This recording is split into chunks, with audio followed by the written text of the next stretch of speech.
so that we know Microsoft has had some record-breaking money and revenue and profit over the last quarter, but we also know that Microsoft is going out of their way to make sure that their new studios feel welcome, and that is something that I think kind of speaks for itself as well. A lot of people worry that Microsoft will, quote-unquote, ruin developers, although we've seen nothing to that, especially recently. Every developer that they've bought has taken the time to actually go out there and, do what they need to do. And they get the time, the money, they get everything they need to make sure that they have what they need to make the best games possible. And I think that the Metacritic scores speak for themselves. Yeah, we could talk about the bias and things like that, and and sometimes I do that. But at the same time, when it comes down to it, I feel like Microsoft is definitely on the right path. And even though there is an inherent bias against Xbox, obviously that wasn't enough to stop their games from scoring incredibly well, which I think is absolutely fantastic. But like I said, you can look at the games, they speak for themselves. Look at stuff like, let's just take, for example, Starfield. I think that's an 84. Metacritic, Forza Motorsport 85, Ghostwire Tokyo 83, Hi-Fi Rush 88. So the games that they have, the games that they're putting out, definitely look like everything's kind of on the right track and they are doing the right things, and that makes me very excited for the future. Xbox leadership addressed the Blizzard staff for the first time, trying to earn the studio's trust. Basically, what you need to know, they finalized the acquisition of Activision Blizzard King and giving Xbox full control over franchises like Crash Bandicoot, World of Warcraft, Call of Duty. The merging of the two of the biggest industry's most prolific companies comes after years of regulatory battles across the world, and it stands to mark a new era for both Microsoft and Activision. To mark the occasion, Xbox's leadership team, comprised of Phil Spencer, Matt Booty, Sarah Bond, and others, visited Blizzard's headquarters in California, with the team addressing the staff for the first time. Sources familiar with the commentary noted that it was a relatively low-key affair, and that Spencer emphasized that he had no answers today, and that right now Xbox was listening to the needs and desires of staffers instead. Spencer said that Microsoft is striving to be a source of trust for Blizzard and wants to enable Blizzard to achieve its visions and dreams. The sentiments echo similar comments Spencer has made to the other acquired studios, and that Microsoft wants to help developers create their dream games. Obviously, it's been written about in the past how Blizzard changed after it merged with Activision, whose shareholder culture demanding a very specific type of experience, often to the detriment of quality.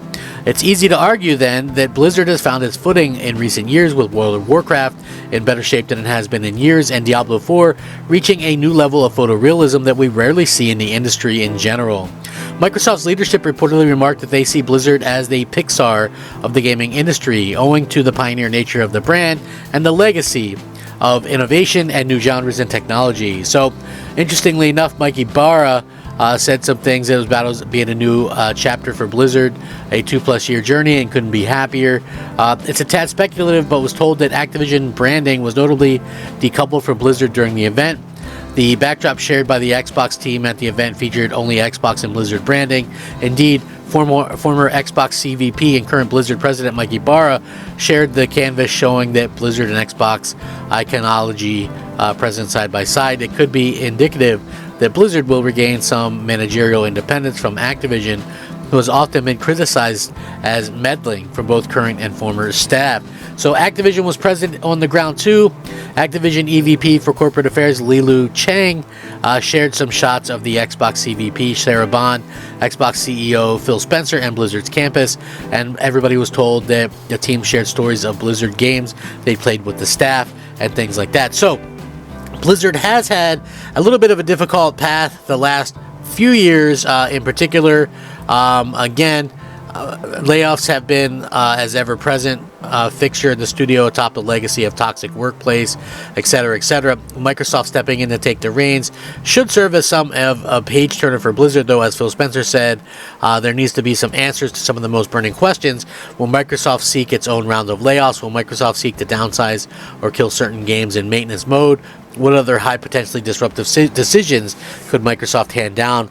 from upon high. Some of the best Xbox games of all time were created by experts at Blizzard, so obviously a lot of people are hoping that working to answer those lingering questions soon, and that they'll have us, give the answers that we're looking for. So hopefully they lead Blizzard to a much-deserved bright future. We'll likely have to wait a while longer to know for certain, as Xbox has already confirmed its next event, but its new studios at Activision won't be present. So this is an article, thankfully, coming off of Windows Central by Jez Gordon. So again, he is a big, Blizzard aficionado, knows what he's talking about and what's going on there. So we know that Microsoft is leading the way, and most likely these studios will be able to kind of do their own thing, which I think is the smart thing to do. You don't want to totally mess up what these companies are able to do and what these developers are able to do, in any way. You want them to be able to go out there and make sure that, hey, we're able to create what we want and create the type of games and things that, that really drive engagement and drive people, hopefully, on the console side, drive people to Xbox. I feel like Microsoft needs to do a better job of getting people on board with their platform. And that to me would be a very smart thing to do going forward. We all kind of want to see that. We want to see Xbox excel and be able to do things that people didn't really expect from them. Let's just be real. Nobody thought. So many people thought that this deal was not going to go through, which is so interesting to me, because Microsoft literally is the biggest company in the world, and they wouldn't have attempted to buy this if they didn't have a strong suspicion, and probably a lot of lawyers telling them that they could do it. Now they have, even before they announce anything with Activision, they have their biggest non-holiday quarter ever, which is huge. And again, we see that their plan that they started years ago is actually working fairly well. Everything is kind of going up in terms of money. I know people want to kind of talk about the hardware thing, but hardware is something that never really makes money anyway. It's always money that's made on the software side.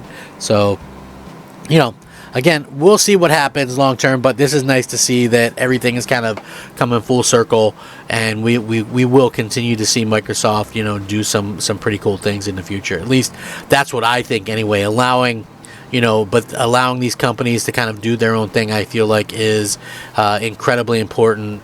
And, in general, I think that it's smart for Microsoft to go out there and do the kind of things that, they need to do to continue to compete. That's what it all comes down to. And I feel like, this is one of those things that they will do to compete. So I'm excited by that potentiality. Hopefully you guys are too. Let me know what you think, though, because that's really what it comes down to. I'm very curious what everybody else thinks. Thanks for watching. Have a great day. Rack 'em up. Crap Gamer out.